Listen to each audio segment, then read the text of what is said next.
Hello everyone, welcome to Physiopath by Ruchi. आज हम पढ़ेंगे थर्मो एंड एक्टिनोथेरेपी के बारे में। So what is thermo and actinotherapy. Thermo और एक्टिनोथेरेपी एक तरह का फॉर्म है फिजियोथेरेपी में जो यूज़ किया जाता है, जिससे हम वेरियस कंडीशंस को ट्रीट कर सकते हैं, जैसे कि इन पेन मैनेजमेंट, कोई स्ट्रेन हो गया किसी तरह का या स्प्रेन हुआ। So what are the physiological effects of heat. अगर हम कोई भी हीटिंग मॉडलिटी यूज़ करते हैं तो उसका यूज़ क्या है एंड वो क्या इफेक्ट करता है हमारी बॉडी पर। So heating the tissues by various methods result in rise in temperature and reaction such as. तो हम अपनी बॉडी पे हीटिंग मॉडलिटी कई तरीके से यूज़ कर सकते हैं, कई सारे फॉर्म में मेथड्स में यूज़ कर सकते हैं, जिसकी वजह से वो हमारे टिश्यूज़ को हीट करता है, हमारी बॉडी का टेम्परेचर इंक्रीज़ करता है और कई सारे रिएक्शंस होते हैं। And what are the reactions. वो रिएक्शंस कुछ भी नेगेटिव नहीं होते, पॉजिटिव इम्पैक्ट देते हैं। First one is increase metabolic activity.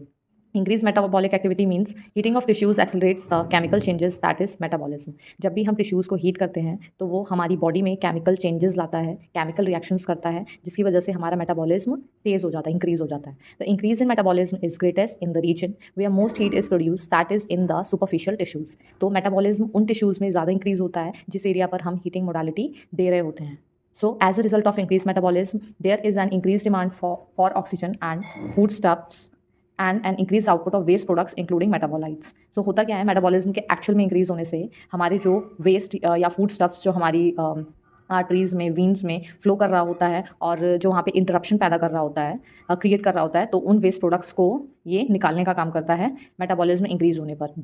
So increase blood supply. दूसरा क्या काम है इसका, ब्लड सप्लाई को इंक्रीज कर देना। The heat has a direct effect on the blood vessels causing vasodilatation particularly in the superficial tissues where the heating is greatest. So heat का एक डायरेक्ट इफेक्ट होता है ब्लड वेसल्स पे। मैंने बताया कि जहाँ पे भी इंटरप्शन या ब्लॉकेज क्रिएट कर रहा होता है हमारा वेस्ट फूड स्टफ, तो उसको जब हमारी वेसल्स डायलेट होती हैं तो उसका फ्लो बढ़ जाता है, जिसकी वजह से हमारा फूड स्टफ जल्दी से अच्छी फ्लो में निकलने लगता है, जिसकी वजह से हमारी जो सुपरफिशियल टिश्यूज़ हैं वहाँ पे क्या हो जाता है, ब्लॉकेज क्लियर हो जाता है और हमें पेन से रिलीफ हो जाता है। As a result of the vasodilatation there is an increased flow of blood through the area so that the necessary oxygen and nutritive materials are supplied and waste products are removed। जब वैसोडाइलेटेशन होता है तो अभी मैंने आपको explain किया कि blood flow वहाँ पे इंक्रीज हो जाता है, जो ऑक्सीजन और न्यूट्रिटिव मटेरियल्स सप्लाई नहीं हो पा रहे थे वो वहाँ तक सप्लाई हो जाते हैं, पहुँच जाते हैं और वेस्ट प्रोडक्ट्स वहाँ से रिमूव हो जाता है।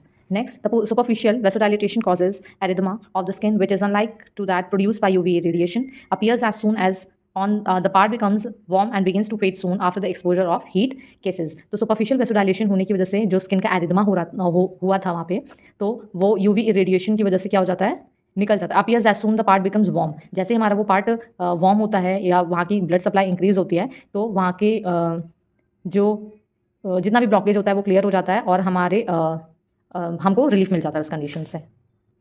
Next point is effects of heating on nerves. Nerves का क्या इंपैक्ट होता है, क्या इफेक्ट होता है हमारी हम जब भी हीटिंग मॉडलिटी उस पर यूज़ कर रहे होते हैं। Heat appears to produce sedative effects. हमने कभी भी देखा होगा, अगर हम हीटिंग मॉडलिटी को यूज़ करते हैं या हम किसी भी पेशेंट पे अप्लाई करेंगे या खुद पर भी हमने अप्लाई किया हो तो हमें एक सेडेटिव इफेक्ट फील होता है, ठीक है।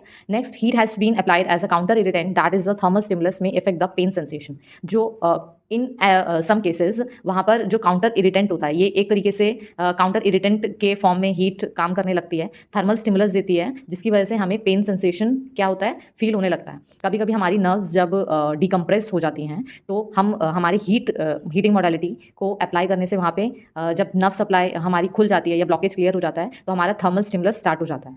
What are the factors affecting of heat. वो क्या क्या फैक्टर्स हैं जो हीट को इफेक्ट कर सकते हैं। There existent depend on various factors. The size of the area heated depend करता है कि हम किस एरिया को ट्रीट कर रहे हैं या हीट कर रहे हैं।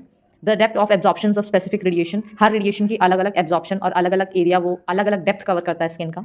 द ड्यूरेशन ऑफ हीटिंग, कितने टाइम तक, कितने ड्यूरेशन तक हमने हीट दिया है। द इंटेंसिटी ऑफ इरेडिएशन, हम कितनी इंटेंसिटी पे वो हीटिंग मॉडलिटी अप्लाई कर रहे हैं। द मेथड ऑफ एप्लीकेशन, और हम किस मेथड में उस हीटिंग मॉडलिटी को अप्लाई कर रहे हैं। इन सब फैक्टर्स के अकॉर्डिंग हमारा जो ट्रीटमेंट प्रोटोकॉल है, हमें उसका आउटकम हमें मिलेगा। What are the indirect effects of heating. अब वो इनडायरेक्ट इफेक्ट्स क्या हैं जो कि हीटिंग मोडालिटी को अफेक्ट करते हैं। Muscle tissue, rise in temperature induces muscle relaxation and increases efficiency of muscle action as the increase blood supply ensures the optimum conditions for muscle contraction. जब हमारे muscle tissue पे indirect effect क्या होता है heat का, जब भी हम किसी भी एरिया पर हीटिंग मोडालिटी अप्लाई करते हैं तो वहाँ का टेम्परेचर राइज हो जाता है, जिसकी वजह से मसल रिलैक्स हो जाती हैं उस एरिया की, जिसकी वजह से इनडायरेक्टली हमारी मसल एक्शन की एफिशिएंसी बढ़ जाती है और वो अच्छे से काम कर पाती है। ब्लड सप्लाई तो इंक्रीज होती ही है एंड मसल कॉन्ट्रैक्शन अलग अलग कंडीशंस के अकॉर्डिंग वहाँ पे मतलब मसल कॉन्ट्रैक्शन इंक्रीज होने लगता है, एंश्योर करने लगता है ये। General second point is general increase in temperature. तो जनरल इंक्रीज सुपरफिशियल टिश्यूज पे हीटिंग मॉडलिटी जब हम अप्लाई करते हैं तो वो जनरल उस एरिया में टेम्परेचर इंक्रीज होता ही है। As blood passes through the tissues in which the rise in temperature it becomes heated and carries the heat to other parts of the body and results in general increase in temperature. So जिस area पर हम apply कर रहे हैं वो area तो heat हो ही रहा है, लेकिन हमारे ब्लड सप्लाई के इंक्रीज़ होने की वजह से वो जहाँ जहाँ पे कैरी कर रहा है उस हीट को, या कह दें कि ब्लड सप्लाई जहाँ जहाँ अच्छी तरीके से फ्लो होने लगी है, इंक्रीज़ हो गई है, वहाँ वहाँ का बॉडी टेम्परेचर जनरली इंक्रीज़ कर जाएगा। Third one is fall in BP. BP हमारा क्या होने लगेगा, इंक्रीज़ होने लगेगा ड्यू टू वैसोडाइलेटेशन। इंक्रीज़ नहीं होगा, डिक्रीज़ होगा। वैसोडाइलेटेशन, ये हमारी ब्लड वेसल्स हैं, ठीक है। जब इसके अंदर जो ब्लड फ्लो कर रहा था, फर्स्ट वन ये ऐसे थी तो ये वैसो कंस्ट्रिक्शन में थी, लेकिन जैसे ही हमने हीट दी तो ये हमारी ब्लड वेसल क्या हो गई, वो वैसो डायलेट हो गई। तो हमारा जो ब्लड फ्लो इतने से वेसल में फ्लो कर रहा था जो कि कॉन्स्ट्रिक्टेड थी, तो हमारा बीपी क्या था, इसमें राइज था, ठीक है। लेकिन अब हमारी जब वेसल डायलेट हो गई है तो हमारा बीपी, इसमें ब्लड प्रेशर जो होगा वो डिक्रीज हो जाएगा।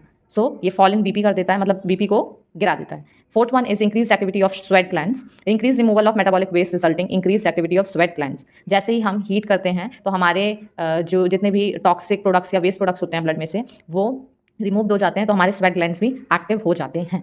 सो ये था आज का हमारा टॉपिक। आपको कैसा लगा कमेंट में ज़रूर बताइएगा। आपको कोई भी क्वेरी है आप मुझसे कमेंट सेक्शन में पूछ सकते हैं। So thank you for watching and don't forget to subscribe. Thank you.